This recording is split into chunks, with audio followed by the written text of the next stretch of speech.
Di tengah kota yang terus berubah, ada tempat-tempat yang diam tapi menyimpan cerita panjang. Bukan cuma tentang ibadah saja, tapi tentang pertemuan budaya, tentang orang-orang yang datang dari tempat berbeda lalu meninggalkan jejak.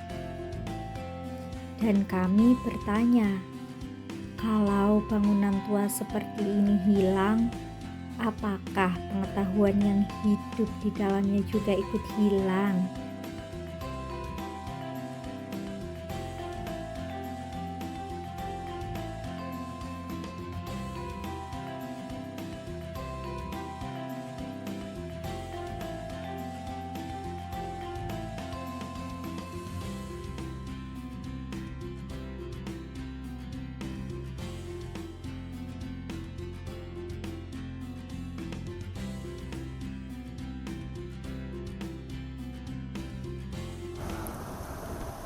Wah, ini masjidnya bagus banget ya, guys. Wow.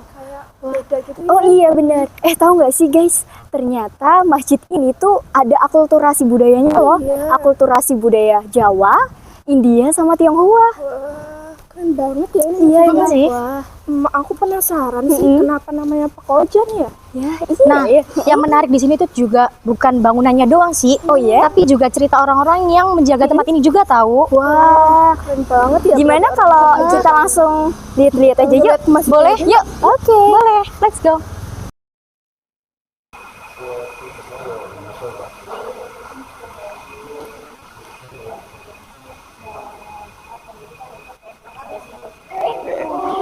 Kalian, halo. Ketemu lagi. Kalian tahu nggak? Ternyata masjid ini itu berbeda dengan masjid pada umumnya loh. Emang iya tahu? Kita juga lihat di depannya ya. Ya kan? Makanya Bagus itu. banget ya masjidnya. Ya udah aku tak lanjut ke dalam dulu ya. Oke. Oke, sampai ketemu nanti. Oke. Dadah.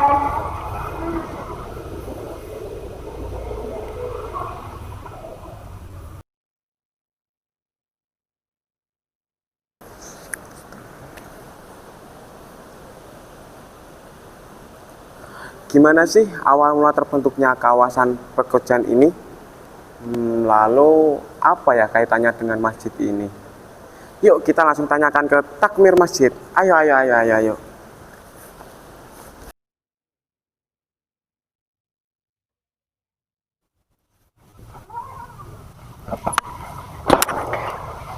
Ketemu kalian lagi ya nih. Ayo tak ajak ke takmir masjid yuk. Ayo. Tadi mau wawancara kan? Iya, mau wawancara.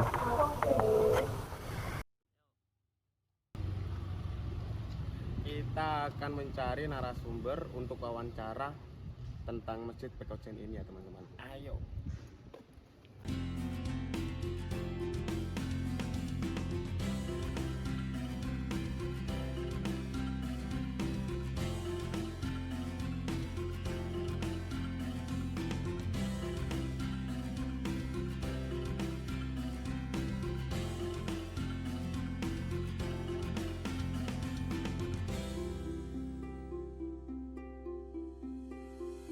Baik, saya memperkenalkan diri. Nama saya itu Lukman Hakim Baharun, sarjana ekonomi. Saya di sini sebagai ketua takmir dari Masjid Jami Pekojan.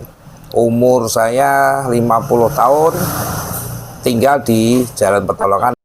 Pertanyaan pertama itu bagaimana sejarah awal berdirinya Masjid Pekojan ini? Jadi begini, Masjid Pekojan itu sepengetahuan saya itu berdiri sekitar 1309 Hijriah.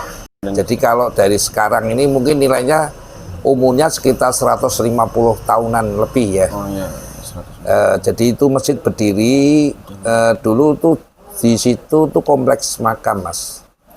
Jadi di situ dulu sebelum berdiri masjid itu kompleks makam orang-orang Muslim. Terus karena di daerah sekitar belum ada masjid, akhirnya penduduk sekitar sepakat untuk mendirikan masjid itu. Dan masjid aslinya itu yang kotak di tengah itu dulu berdirinya cuman itu, masjid itu. yang kotak di tengah aja tuh Mas, yang jadi untuk saf sholat. itu. Ya, yang buat sholat itu Pak. Ya, dulu berdirinya di situ. Dan di area sekitarnya itu kan makam-makam semua, sampai sekarang mungkin masih ada sisa-sisa makam yang masih kita pertahankan. Mungkin lanjut pertanyaan yang kedua nggih. Apa yang membuat arsitektur masjid ini dibilang unik dibanding masjid yang lain gitu? Kalau arsitek Masjid Pekojan ini kan perpaduan antara 4 etnis ya Mas ya. Jadi di situ ada etnis Jawa, ada etnis Arab, ada etnis Koja, ada etnis Cina, ada. Ya itu teksturnya bisa dilihat dari dalam tekstur masjid itu, bentuknya kan limasan. Kalau limasan itu kan cenderung lebih ke Jawa ya, kayak di Masjid Demak itu kan bentuknya limasan gitu loh. Bentuknya jadi ini ada masjid, terus atasnya berdiri ada gitu kan? Ada cukupnya lagi. Iya. Nah, itu kan model tekstur kayak tekstur Jawa, perpaduan Jawa. Di Masjid Nah, Jawa terus Tengah itunya juga perpaduan antara Cina sama ukir-ukirannya yang di dalam kusen-kusennya itu kan tekstur Cina juga ada perpaduan. Jadinya ya 4 etnis itulah perpaduan yang membedakan dengan tempat lain. Apa nilai atau pengetahuan lokal yang diwariskan melalui masjid ini? Jadi masjid itu sebagai di sini masjid itu sebagai sentra kegiatan khususnya untuk peribadatan umat Muslim ya. Nah, sedangkan di sini kan kompleksnya itu kan ada orang Cina, ada orang Jawa, ada orang Arab, ada orang India. Nah, masjid itu menyatukan mereka. Dalam arti setiap ada kita juga sering berbagi juga untuk warga sekitar yang bukan Muslim tapi Cina, kita juga kadang berbagi. Oke, mungkin langsung pertanyaan selanjutnya. Pertanyaan selanjutnya itu bagaimana masyarakat menjaga keberadaan dan sejarah masjid hingga sekarang ini? Ya, dan kita sebagai ya mungkin dikatakan generasi menengah ya, bukan generasi muda ya, umurnya menengah. Ya kita berusaha menjaga tradisi apa yang sudah ada di masjid, kita berusaha pertahankan, kita berusaha kerjakan apa yang sudah ada di masjid dari kakek-kakek kita dulu, datuk-datuk kita dulu, ya kita teruskan dan kita pertahankan kegiatan-kegiatan keagamaan yang ada di masjid. Apa harapan Bapak Lukman untuk masa depan Masjid Pekojan ini, Pak? Ya, kalau dikatakan harapan itu sebenarnya banyak sekali, Mas ya. Jadi terutama kepada pemerintah. Jadi selama ini kepedulian pemerintah kepada masjid, terutama Masjid Pekojan ya, itu sangat kurang. Sedangkan kita dibatasi, karena itu kan kita sudah masih sejarah ya Mas ya. Sudah dapat plakatnya juga kan ditempelkan di menara itu kan ada masjid sejarah tahun berapa itu. Tapi kepedulian pemerintah terhadap kita itu sangat kurang dan minim. Jadi harapan kita ke depan adalah kepedulian dari pemerintah terhadap kebudayaan lama atau bangunan-bangunan lama yang masih kita pertahankan. Jadi selama ini kita tuh usaha dari ya lingkungan kita sendiri, Mas. Jadi bantuan pemerintah itu sangat jarang. Nggak ada. Bahkan sama sekali tidak ada. Seperti itu. Mungkin ada tambahan pertanyaan satu lagi Bapak ini dari teman-teman. Nah, pertanyaannya, apakah benar Bapak ada menu khas bubur Hindia ketika Ramadan di Masjid Pekojan? Oh ya, itu kalau bubur India itu sebenarnya memang sudah lama asli turun-temurun ya Mas ya. Entah itu dimulai dari awal mungkin masjid berdiri, masjid itu sudah bikin bubur dulu namanya bukan bubur India ya Mas ya, bubur rempah. Bubur rempah. Ya, karena lingkungannya sekitar sini banyak orang-orang Gujarat, India Koja, terus dinamakan bubur India Koja. Itu Mas, jadi itu keluarnya cuman tiap Ramadan itu. Jadi Ramadan itu masjid selalu bikin menu untuk buka orang-orang puasa yang di masjid. Yang untuk futur itu untuk berbuka puasa di masjid kita sediakan bubur India itu Mas. Jadi selama sebulan 30 hari, dan itu dananya murni dari orang-orang yang ngasih, yang peduli terhadap masjid. Itu nggak diperjualbelikan ya? Tidak diperjualbelikan. Jadi orang minta kita kasih. Jadi kalau puasa itu banyak yang minta, Jadi banyak yang antri tidak ikut buka puasa Mas, tapi minta lewat samping sekolahan itu toh, banyak yang antri itu minta banyak. Sebenarnya itu buburnya itu sama dengan bubur lain, cuman kita ini ada tambah rempah 16 rempah. Jadi macam-macam, ada kayu manis, ada serai, ada kapulaga juga dicampur-campur seperti itu. Tahu rasanya kalau jenengan bandingkan nanti.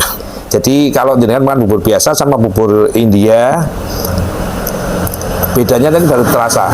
Kalau satu sendok ini, dan alhamdulillah ini juga tahun kemarin bubur India masuk ke dalam warisan budaya tak benda yang dikeluarkan sertifikat dan plakat dari Menteri Kebudayaan Fadlizon. Di Jakarta kemarin kita ngutus delegasi ke sana bahwa Masjid Pekojan bubur Indianya sudah diakui secara nasional. Dan kita punya sertifikat dan plakatnya dari Menteri Kebudayaan Pak Fadlizon yang sekarang ini. Modernisasi membuat kota bergerak cepat. Namun di sisi lain, banyak pengetahuan lokal perlahan menghilang karena tak lagi dikenali.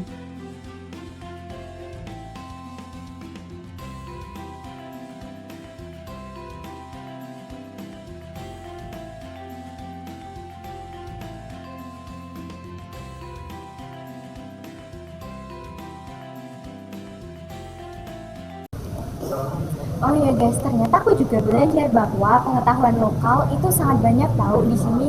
Ternyata juga warisan itu bisa diajarkan melalui kebiasaan masyarakat, kemudian juga dari adat dan lain sebagainya. Yang membuat aku terkejut adalah bagaimana perbedaan budaya bisa saling menyatu tanpa harus menghilangkan identitas masing-masing. Betul banget, setuju. Nah, Masjid Pekojan ini ngebuat aku sadar tahu bahwasanya toleransi itu udah ada sejak lama dari sebelum kita sering membicarakannya hari ini tahu. Emang ya, masih jarang gitu. Nah, kalau sekarang generasi muda nggak peduli lagi, mungkin suatu hari nanti tempat ini hanya tinggal cerita doang sih. Iya sih, harus Peduli sih. Iya. Kami datang untuk mencari pengetahuan, namun yang kami temukan bukan hanya sejarah. Kami menemukan cara masyarakat menjaga ingatan, karena pengetahuan lokal bukan sekedar masa lalu, ia adalah identitas. Dan selama masih ada yang mau mendengar, cerita itu akan tetap hidup.